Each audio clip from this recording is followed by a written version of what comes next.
Hi, I'm Dale Sherbeck, and welcome to the HQ, a CHA Learning and Healthcare Can podcast serial where we dive into healthcare issues and topics from the perspective of its people and discuss them with those that are leading in the health system.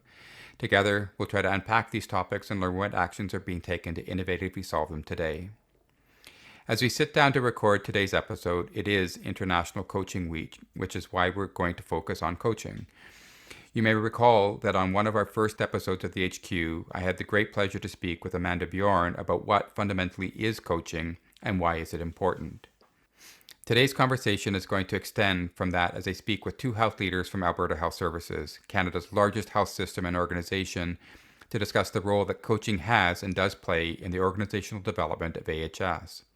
While coaching is ultimately a very individualized experience, I want to challenge the prevalent perception that coaching is primarily a fix for underperforming people.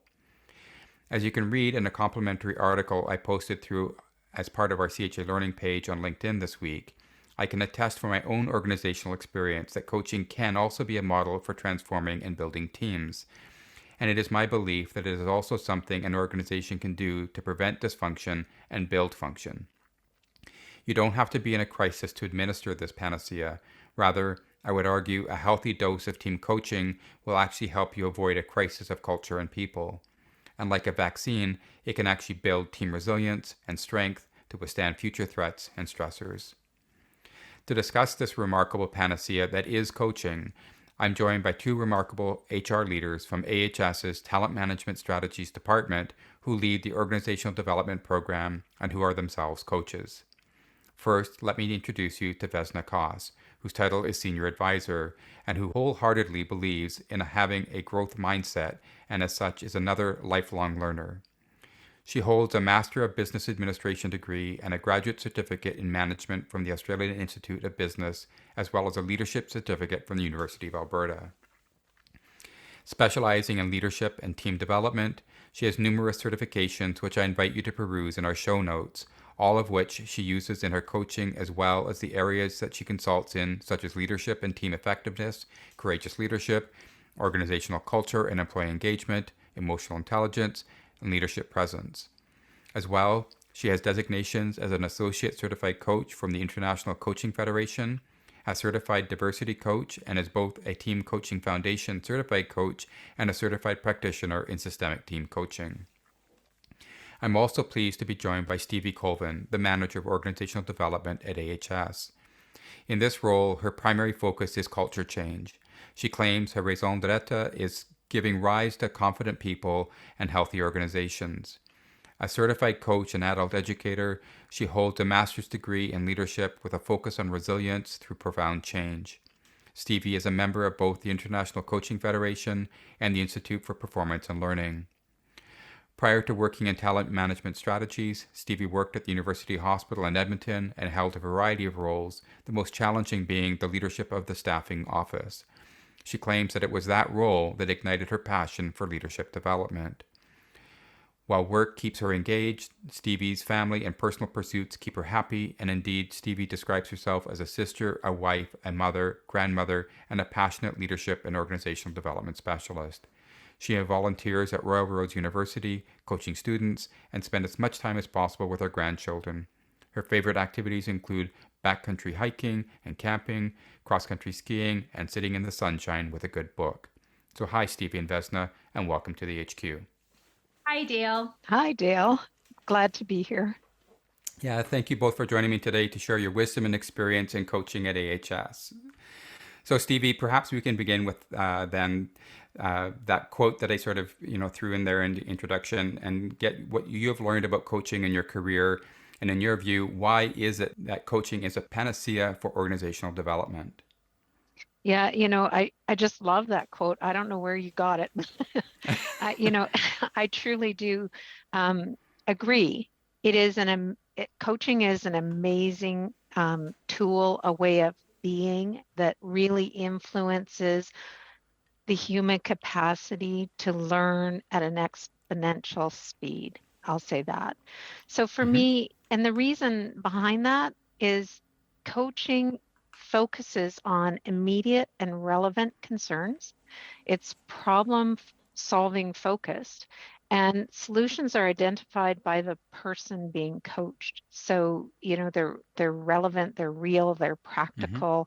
And so, that it in a nutshell for me is why coaching is the panacea, as you say. And it stands on the growth mindset. So Vesna's introduction said that she believes in the growth mindset. Coaching stands on the growth mindset, the belief that we all can learn and grow and solve our own problems, draw on our relevant experience and our past experience and our knowledge and everything we've gathered through our lifetime to meet new challenges and truly embrace them.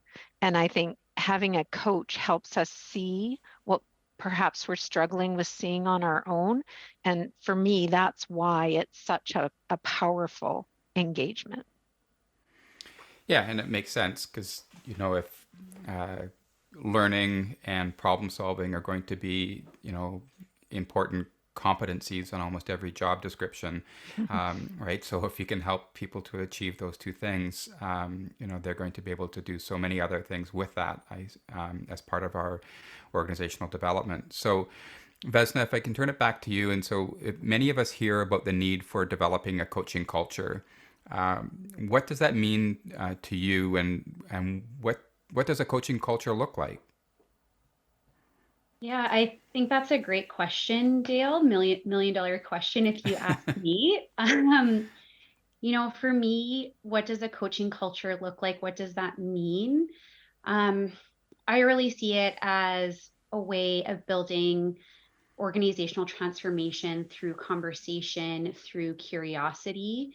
A few kind of key components that come to mind for me is a coaching culture really enables people to give and receive feedback. To use Stevie's words, it's really about enabling that growth mindset across the organization. Enabling an environment where you can foster being able to challenge each other with support to test out new ideas, new ways of thinking, and really just engage in a different way of being, a different way of showing up. So how do we do that? What does that look like? Again, another $1 million question there. I think for me, it's about starting small and embedding this across different areas within the organization. So, looking at changing the way that maybe perhaps you do performance management and kind of tying that together, supporting your leaders through taking a coach-like approach, in terms of how they show up as a leader, as well as individual contributors too. I think other ideas, that kind of come to mind here is how do you further embed this is just in your overall learning and development. If you're able to have this across like a peer support network, all of those sorts of components, I think, help to build a coach-like culture across the organization.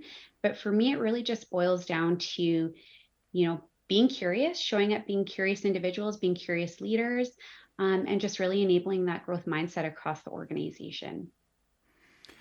So if I could maybe be a bit disturbing in this, what would be the opposite of that then? If I think of like the TRIZ sort of exercise that people use sometimes. So if that's what a coaching culture looks like, what would be the antithesis of that?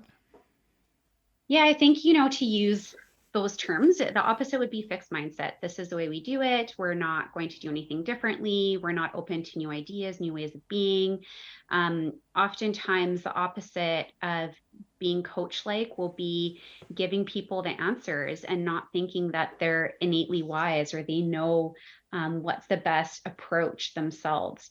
So I think it would be more focused too on kind of that individualism aspect where I see coaching as a little bit more collaborative and pulling great ideas and co-creating something. So that's kind of what I would see as the opposite, but I see Stevie nodding, so she might have some ideas that come to mind for her as well too, in terms of what would be the opposite of kind of that coaching culture within an organization. I'm nodding partly because I agree with you, right? But it's like I think what's unsaid is that the opposite of a coaching culture is the belief that knowledge comes with hierarchy. Mm. Right? So that it's Mm-hmm. like, as you rise in the ranks of the organization, your knowing or ways of knowing are greater than others in the organization. And so, a coaching culture acknowledges that, like Vesna said so beautifully, that we're all wise in our own ways, and particularly in the context that we're the closest to it, we're the most likely to come up with the most practical solutions, given the opportunity to explore our own wisdom and power and examine where else we might uh, gather more to, where we might. A coach won't tell someone, go look at this. They'll ask, where else might you look for what the solution you're looking for. And so, I think that the opposite of coach like environment is people believe they need to know, and they need to show up as knowers, Mm-hmm. and it's risky not to. In a coaching culture, it's risky not to be curious. Yeah, I 100% agree, Stevie. And because of it being International Coaching Week, of course, my feeds are being flooded by beautiful quotes from coaches all across the world. And I come across something and I really, really loved it. And it was the quote, "Joy comes from using your potential." And I just Mm-hmm. felt like that speaks so beautifully to what a coaching culture is, or taking a coach approach is. It's just really, using that full potential from your incredibly smart, talented people across your organization, and just creating that environment for them to be able to do so. And with that creates joy and happiness and fulfillment in their work and what they're doing. Yeah, and I can see, like, again, the flip side of that is, the sadness and, right, depression that comes from people saying that you have no potential and you don't believe in you and think that you can't do something. Mhm. So, if one of the ways that you can describe maybe building a coaching culture that is embedding it in other processes and initiatives, like, say, your own talent management strategies, um, how did you do this at AHS, and what does it look like in practice? That that is exactly what we did as a first step for bringing coaching into our culture in the organization, was to transform our performance management system. Mm-hmm. And I hate that word, performance management. It sounds like somebody's trying to control somebody else. It we decided, I don't know, 5 or 6 years ago, that we wanted to release the whole idea of performance reviews and performance assessments and ratings based discussions, and lean into the idea that it's better to look forward than backward. And so we transformed it first by taking away ratings, and to start to talk about, what are your current challenges and how can we help you meet those challenges through development opportunity types of things. And we branded it development conversations instead of performance conversations. Mm-hmm. We, wanted to really lean into the idea of, you have potential and you will continue to grow, and keep pace with the world around us, which is continuing to change. And it's the organization and your leaders' responsibility to support you in that as you do good work for the organization. And so, into that, we inserted coaching. And so we did a blitz of coach training for leaders. We produced resources, all the tools associated with performance conversations with our non-unionized staff are coach-based tools. And we created, quick guides on how do you give feedback in a coach-like manner. Mm-hmm. Which is, people are like, what? How do you give feedback to someone when you're supposedly being curious, right? And asking questions. And so we created all these resources and talked to leaders about the power of coaching and engaged them in practicing with each other and created communities of practice on how do you have these types of conversations. And that what we heard back was like, I'm going to say almost like the organizational cheering, of the transformation of the conversations. And, it's funny because I didn't know at the time the research that the Neuro Leadership Institute was doing around giving and receiving feedback, and their discovery that the people giving feedback to another person are just as stressed or more stressed than the person receiving feedback. But to flip it on its head and turn it into a coach-like conversation empowered people to have really deep and meaningful conversations about performance in a way they never thought they could. And so, that gave us a foot in the door for people starting to perceive the potential of coaching in the organization.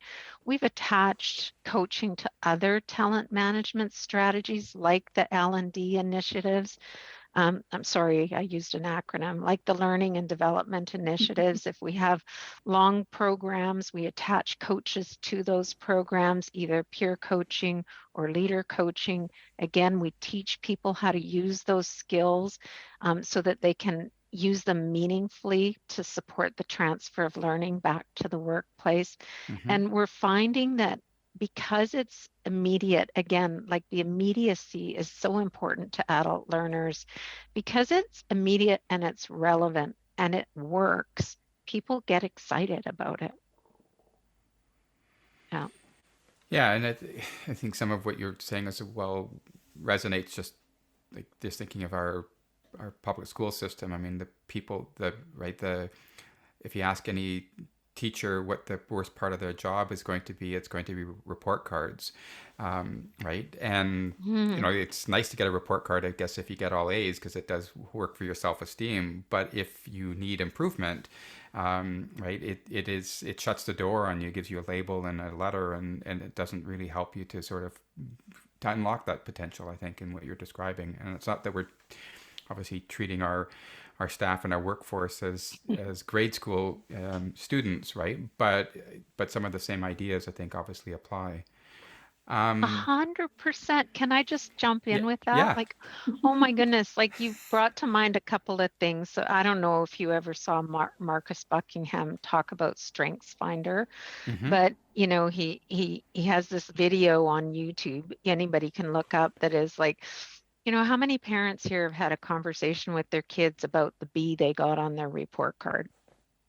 And then, in the audience, people raise their hands and he says, "You're the problem." That's good feedback.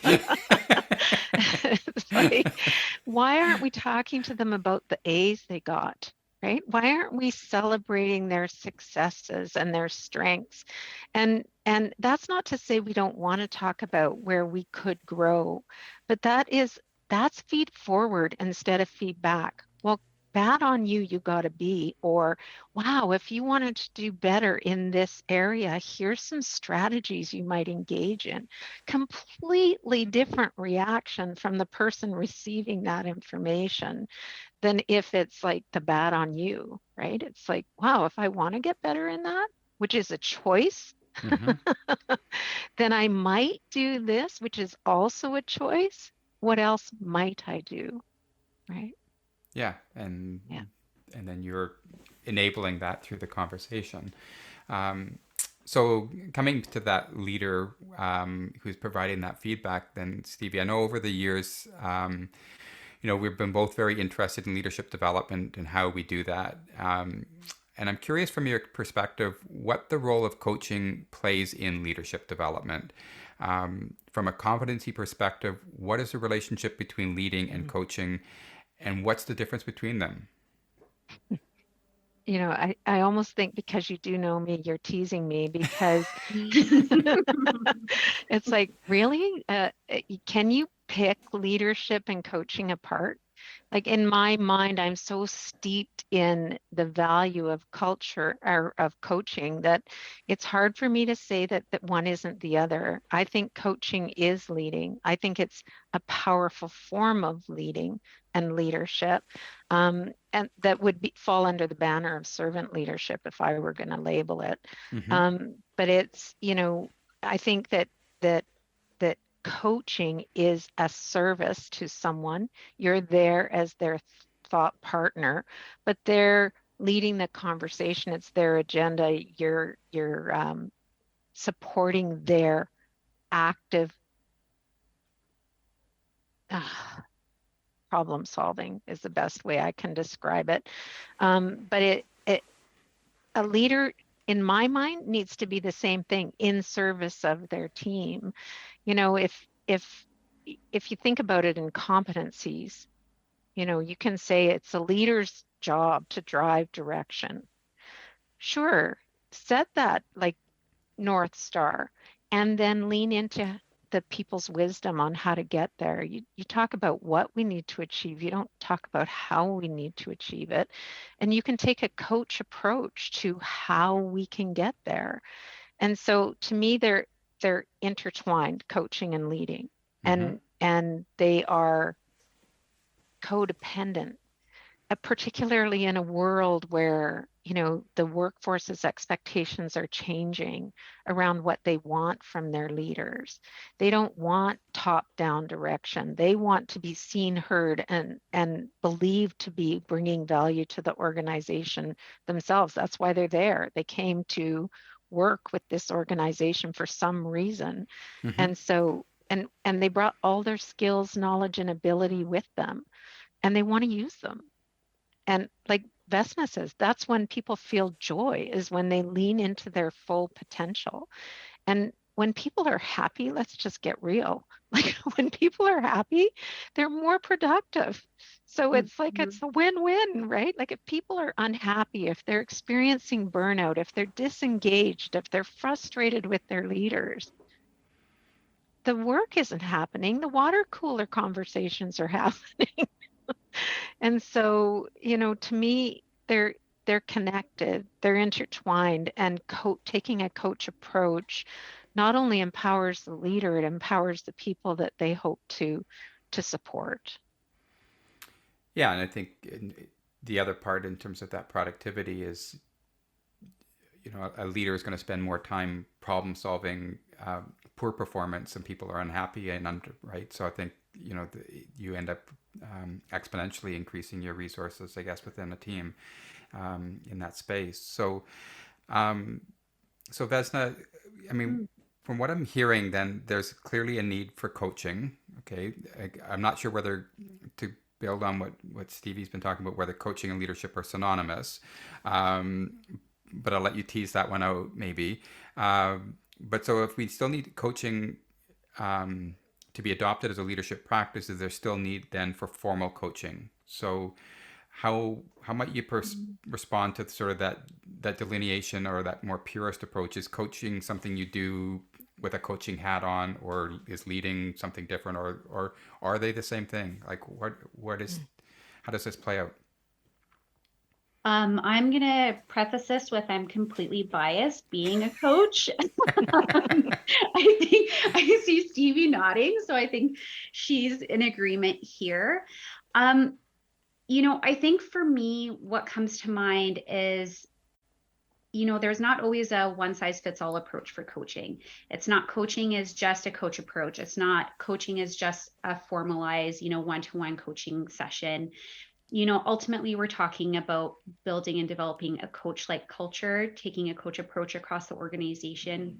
Mm-hmm. And to be able to do that, you need to enable and enact different ways of being able to produce those that environment within the organization.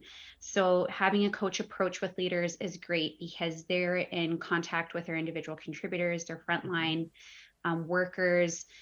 They're again helping to pull that full potential, I think to use Stevie's words, out of them, help them bring joy at work. But then having that more one-to-one coaching or that more formalized program really allows people to work towards something that's specific to help navigate challenges. We've heard the term VUCA world, I think, thrown at us. I mean, if I had 5 cents for every time I've heard that word, I'd be probably a billionaire over the last couple of years. It really helps people navigate that, to use Stevie's words, that active problem solving. So it's working towards something very specific. So I think each serve their time, their place, their own purpose.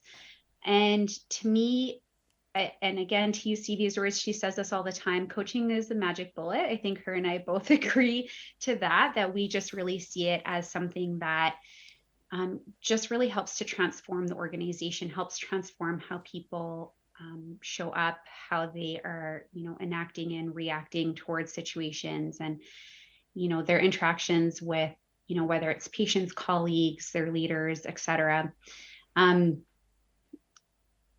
I just think it doesn't hurt for me. I'm like, having this multi-pronged approach, having multiple different coaching tools, resources, services, whatever word you want to use. I think it just really allows for different types of support across the organization. So that would be my answer to that. In terms of, is coaching leadership and is leadership coaching? I'm going to 100% agree with what Stevie said. I do think they're one and the same. I think what we're seeing in terms of how leaders show up is very different. What people are looking for from their leaders is very different. And taking that coach-like approach, I think, is really that answer to what people are looking for and what they're hoping for in an organization. People are looking for more purpose in their work, to have that connection to the organization, to their own personal values, their own personal purpose. And I think taking a coach-like approach with leadership really helps with that. Can I jump in again? Yeah, of course. I think that there's, in an ideal world, leaders would have time to coach their direct reports regularly. In an ideal world, leaders would have spans of control that were manageable. In an ideal world, we would have healthy leaders leading all teams. And in a real world, we have leaders with spans of control that are unmanageable. And we have leaders who take a coach approach when they encounter employees, but they're back-to-back meetings and they, don't have enough time in any day to get through all of the good things that they want to do.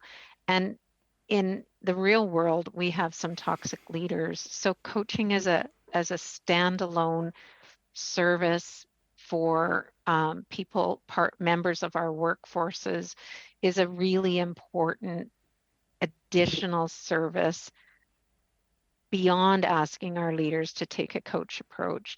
And there is a distinct difference that leaders, have to dance when they're interacting with direct reports, and they shift as the situation demands. So it's not always all coaching. It's sometimes teaching, sometimes mentoring, sometimes directing. What we're hoping they do is lean into the idea of trust first, try coaching first, see where that leads the two of you in your performance, the partnership on performance and getting work done. And then that standalone, separate, possible peer coach or single coach or team coach will also play a role in an individual's experience in the workplace and their success. So, I guess the question is, how do you overcome some of the challenges that you're going to face? So, I guess my question, is like quoting Peter Drucker, is famously talking about how culture eats strategy. I would argue, as a learning professional, that culture knows no limits in its appetite and is, eats most things, including training. So how do you support coaches at AHS from being eaten alive by your culture or a previous culture? And how do you overcome the perceived risks of adopting coaching? well, I can just imagine this beautiful buffet for the for the the culture giant. I love that. I'm gonna keep that. I've heard Peter Drucker's phrase before, but I never thought about it having, wanting more things than just strategy. I really like that a lot. Again, I see it so differently, I guess, because I don't think it's a risk to adopt coaching. I think it's a risk to not adopt coaching. Mhm. And so, what I find is fascinating, true, a coach will meet resistance, and the person who has been coached and identified a strategy will meet resistance to whatever they think is their solution. So, how do you help people do what they need to do in an organization that is changing, but maybe not changing as fast as them? Because I do think coaching causes exponential change. Mm-hmm. So, that's a really, really great question. And one of the reasons I leapt from leadership development, which is the last program area I worked in, to organizational development, where I work now. And that is because I think when we ask people to change, we have to change the systems that they're working in order to enable that change we're asking them to make. And so, I know that the phrase is culture eats strategy for breakfast, but there's also one that's about, um, you know, systems are built to get the results they get, Mm-hmm. right? Mhm. And so, simply doing something like changing your performance management system to embrace the idea of coaching and infiltrate the organization with the idea of the power of coaching is one way to enable the change that you're looking for with coaching and ensure your coaches don't get eaten by culture. And so, for me, the long way around to answering your question is you have to look at the system as well as embedding your coaching practices to say what's the barrier to it and how do we change that to make way for what we're hoping people will do differently. Did I answer that? Yeah, I think so. I think you did. Yeah. That says yes. We're moving on then. Yeah. No, Yeah. I think it's appropriate. And it leads, I think, into my next question for you. So, Mhm. one of the many things that I certainly observe as I was preparing for this, is how you've positioned coaching as an enabler to many different strategies within an organization or systems, as you might define them. And an organization choose to invest in them. So, those words show up in the words like development or management, in things like, as you've described, leadership development, learning and development, organizational development, or we talk about talent management or change management. So, why is it that coaching shows up in opposition or in juxtaposition or in supporting? I'm not sure what. When we talk about these management systems or developmental strategies. Mm. Yeah, I kind of think Stevie did my job for me by answering the previous question on this one.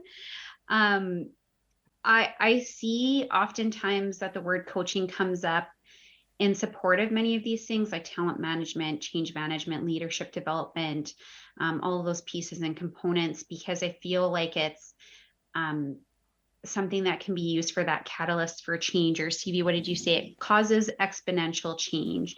So I feel like it's a tool to be able to support that. And that's why you'll often kind of see the two of them being used in the same sentence. Like in our own organization, we see, coach approach showing up with our change management team, with our talent development team when they're, talking about team effectiveness sessions, with our leadership development team as well too.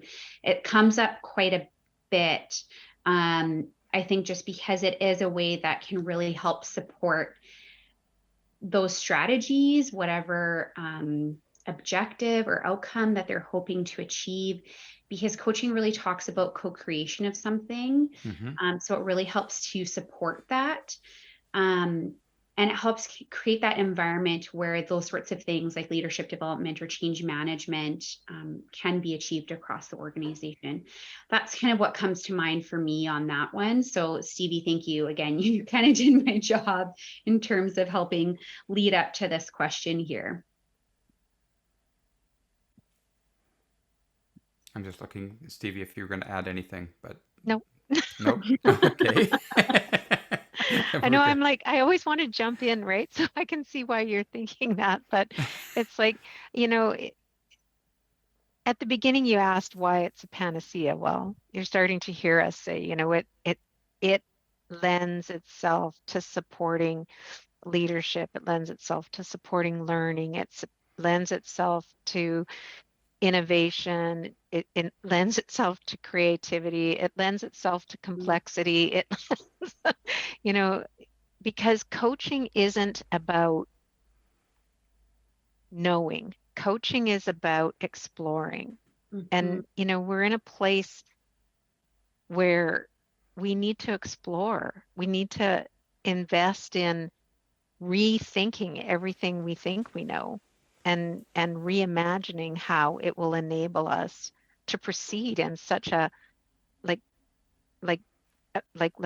Vesna said, a VUCA world. It's volatile, it's uncertain, it's complex, right? And a single person can't possibly do things alone. So co-creating, co-thinking, partnerships and thought, someone who's willing to challenge us, but allow us to learn safely. That's what coaches do for us. And it's profoundly impactful.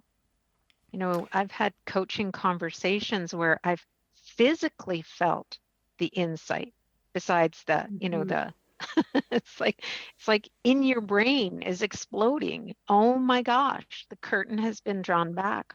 What I hadn't seen, I now see. Yeah. And if I can kind of step in there is, with all of these components, whether it's leadership development, learning development, change management, when you strip it down to its core, people are really just looking at creating that safe and supportive environment where they can try new ideas and new strategies, and having that coach-like approach or coaches, across the organization really helps to enable that. It helps, to use Stevie's word in that VUCA world, to help them work collaboratively, help navigate that change, adapt to new circumstances because our world is changing on a daily basis. So again, you're just hearing that coaching is a magic bullet. Yeah, but I guess I'm also wondering, is it a way of infiltrating, I guess, these rigid structures that may themselves be, a bit anachronistic, I guess, for our times in some ways, right? So, when you talk about, I think as you've described it, the earlier part, Stevie, about, talent management and how you struggle with that word, about managing talent or performance management. And so,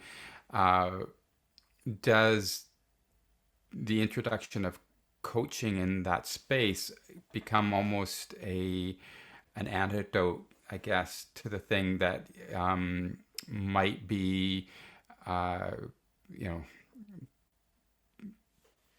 guess it coming back to that word again, rigid, right? That doesn't allow for adaptability or change. So even in some of the training that we do, where we struggled before around the issues around change management, and right, and in some of the work that we investigated with Canada Health InfoWave when we were building our course, that looking at why does change management fail over and over and over again, right? Anybody listening to this and organizations can see why so many change initiatives flounder and fail.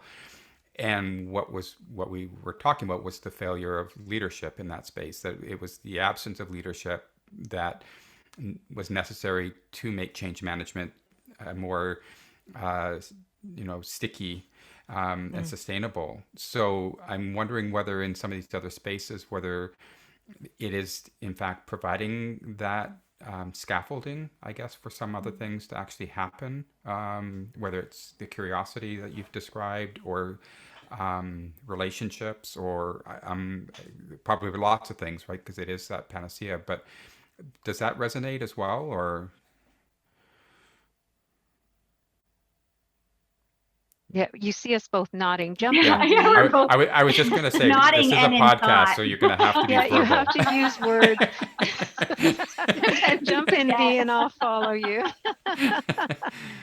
I, I think it does, because again, the premise of coaching is coming from a space of curiosity, looking at things from a bit of a different perspective that you might otherwise not, because as individuals, we look at things through our lens, through our own experiences. And that's the power of coaching, is by having that thought partner, having them ask you those really powerful questions that make you sit back and go, huh, that's a really good question. Let me think on that. And I think just helps to enable that growth mindset where your eyes are open, you're becoming a little bit more aware, you're thinking about things a little bit differently. And to use your words, infiltrate, that I feel like that's such a sneaky term. But just, I think just like open people's minds in a different manner. I think there's just so much power in just a really, really good, deep question that makes people step back and go, huh, I didn't think of that. Let me mull that over and kind of think through things. I think having a well-worded question gets people to kind of bring their defenses down and just be really open and honest and vulnerable, versus if you approach it from a different manner. And again, that's the power of coaching, is asking something that's open-ended, that's well-rounded, versus that closed question that might be a little bit come across a little bit more accusatory or defensive. So again, I just think it really opens people's minds, and gets them to look at things and think through things a little bit differently. What comes to mind for you, Stevie? Yeah, what I think when I hear you talk about how a good question can help a person just pause and step back from, the usual track of thinking that they're on.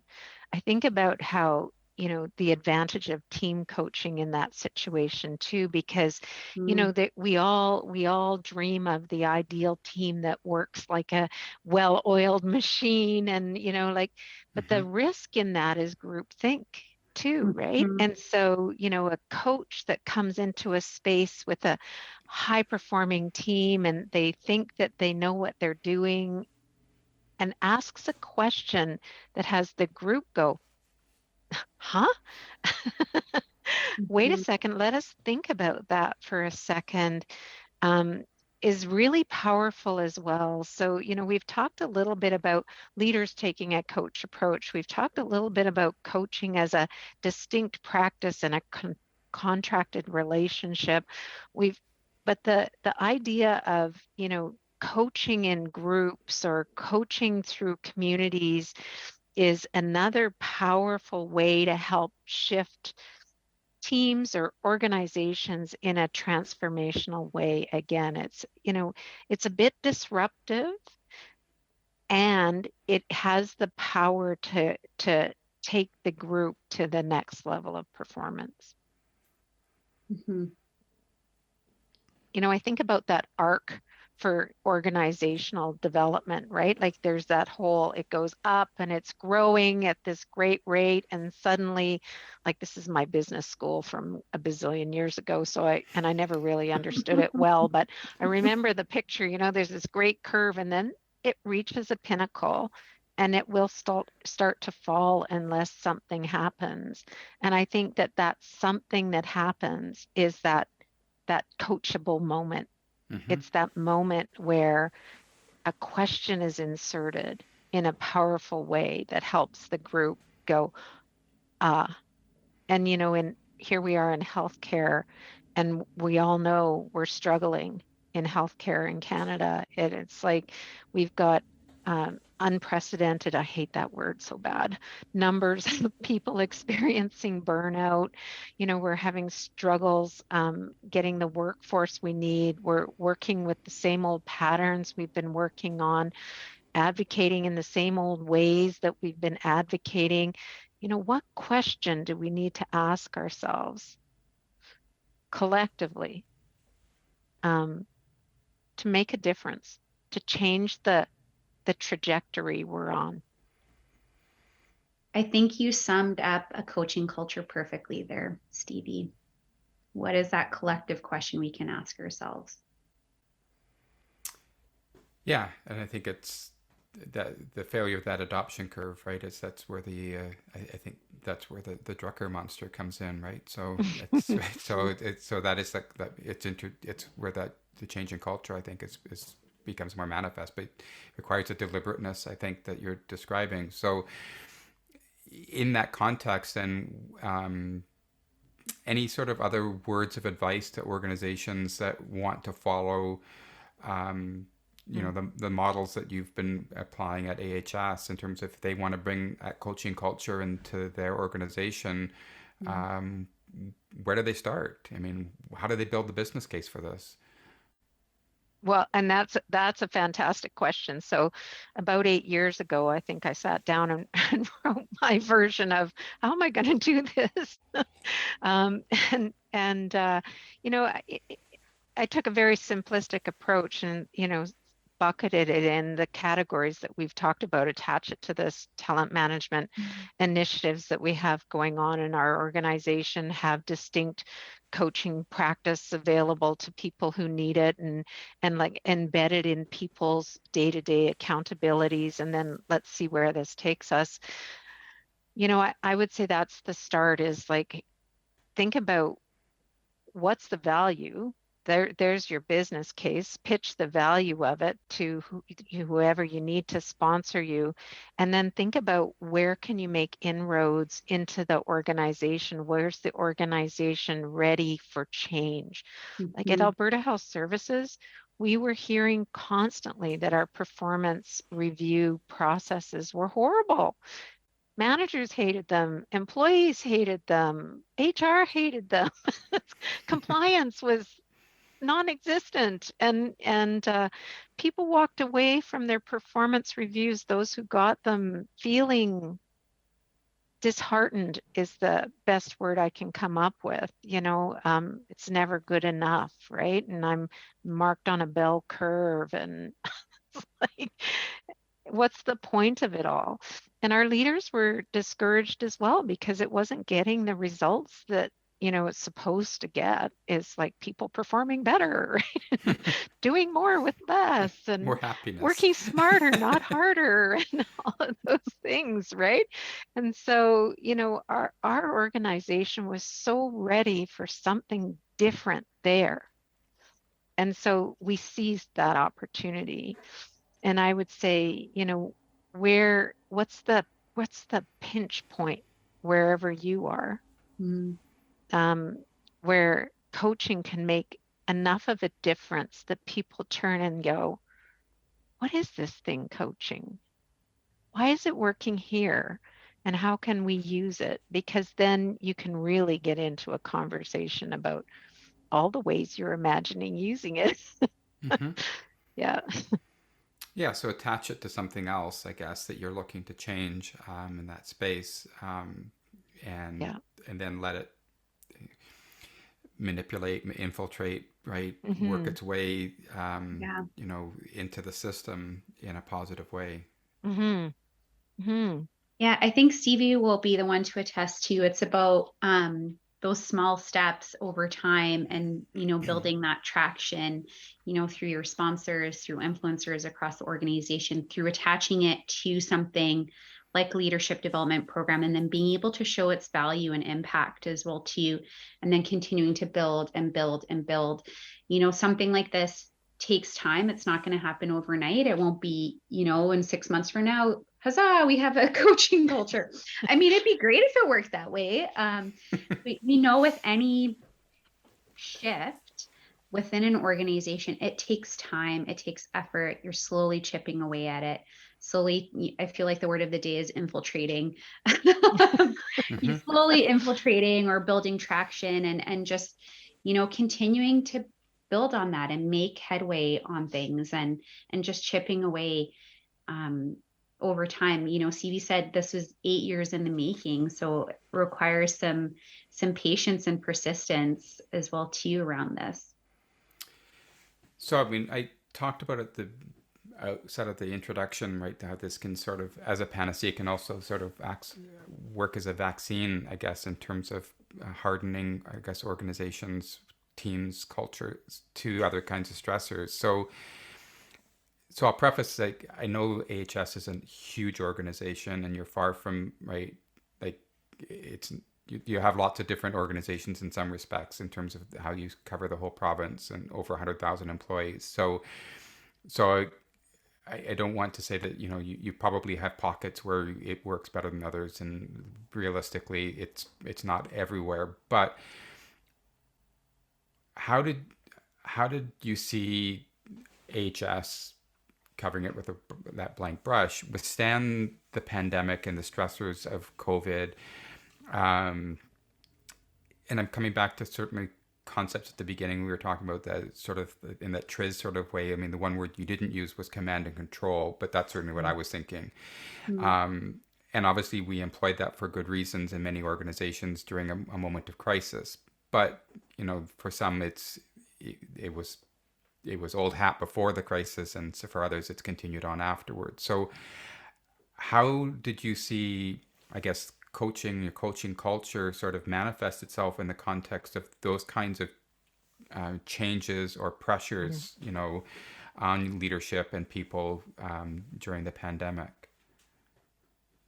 Yeah, you've positioned it really well. Like there in a crisis, command and control is obviously, something that an organization has to lead into on some level. And you're right, AHS has done that a few times, and it's such it can be hard to let go of that way of being afterwards. As you Mm-hmm. said, there's a transition period to go back to, you can do it and we trust you.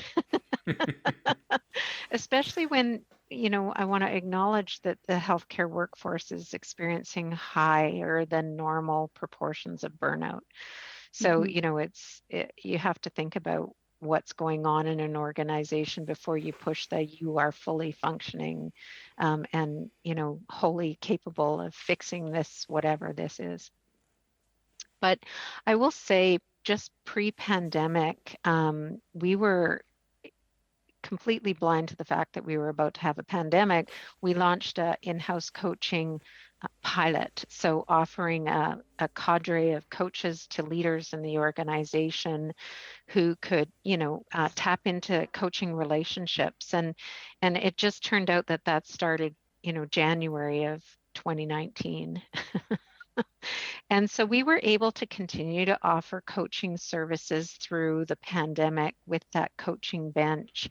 And I can honestly say that I know for a fact, because I was a member of the coaching bench, that there were leaders who were on the front lines of addressing the issues we were facing in the pandemic, that found their coaching partners the lifeline for them as they navigated that extremely volatile and complex situation.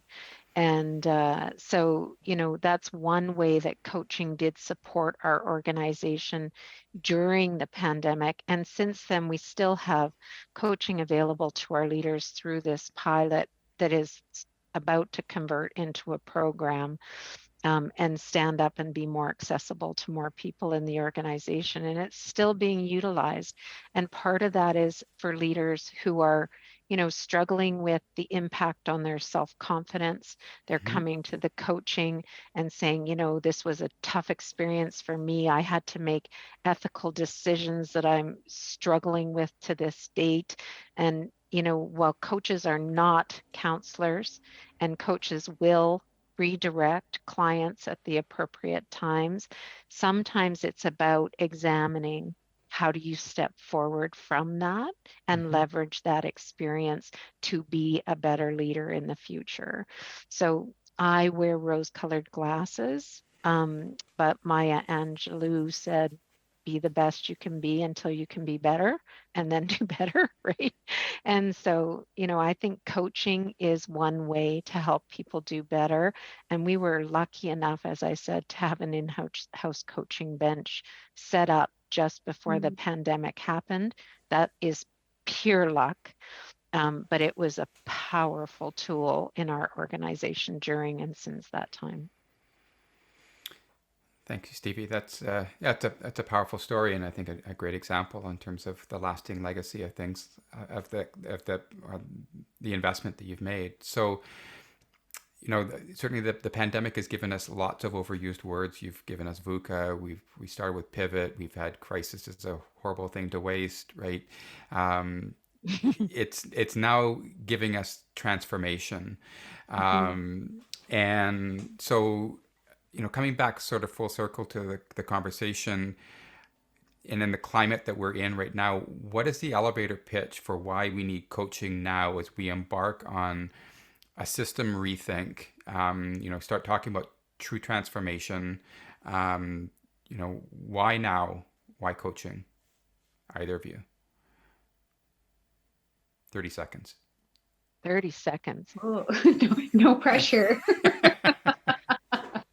I'll say not only is the world moving at an exponential speed, but so is the workforce turnover, right? Mm-hmm. So the gray tsunami hit at the same time as the pandemic. And so a lot of us baby boomers are leaving the workforce. And the new workforce is looking for something different, a different kind of relationship with its organization. I think coaching fits hand in glove with that relationship change that's needed. And I think that that's the elevator pitch.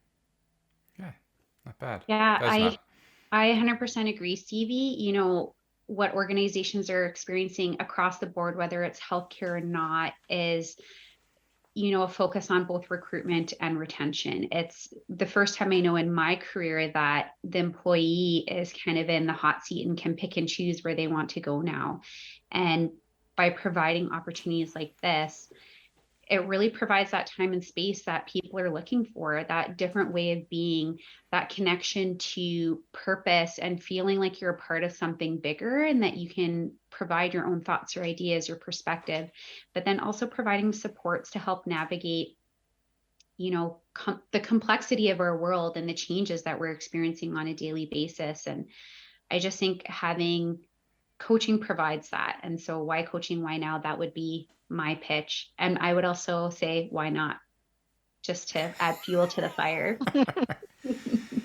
Yeah, but I think for me it as well. It's the curiosity function, right? I mean, if we're really talking about a rethink and a transformation, and we need dialogue. I think even the conversation I had a few episodes ago with Michael Gardam, right? It's right. We have to ask the question about what do we want our system to be, right? What are the outcomes, right? And those are questions that we don't really like. We as citizens and taxpayers and government decision makers don't. We just talk about remodeling something that's already doing what it's doing, but not doing it very well, without really stopping and sort of clearing the plates off the table and say, so what is it that we really want this to do? And I think, I think what I've been hearing you both have been describing is that a coach can help facilitate that conversation with the right stakeholders around the table. And I think it helps to also create that pause to take that step back to think before navigating such a complex question like that. Mm-hmm. Mm-hmm. Well, if it can do all those things, then I think it definitely will be the panacea that we've all been talking about this episode. So, um, I really have really enjoyed this conversation with both of you. It's been a great pleasure. It's been enlightening and it's been fun. So, any last words to either of you before we sign off? I don't think so. I just want to say thank you so much for inviting us to have this conversation. I agree with you. It's been fun. Yeah. Yeah, thank you again for the opportunity, Dale. Really appreciate it. Yeah, well, thank you both, and thanks for sharing the wisdom and experience of AHS. And yeah, I look forward to having conversations with you on some other fun topic in the future. Excellent. Okay. Take care. Bye-bye. You've been listening to the HQ, and I'm Dale Sherback, your host. You can find this and other future episodes on the CHA Learning website, Apple Podcast, or Spotify. We'd love to hear what you think, so please follow us on our other social media channels. Thanks for joining us in this discussion today. Please join us next time.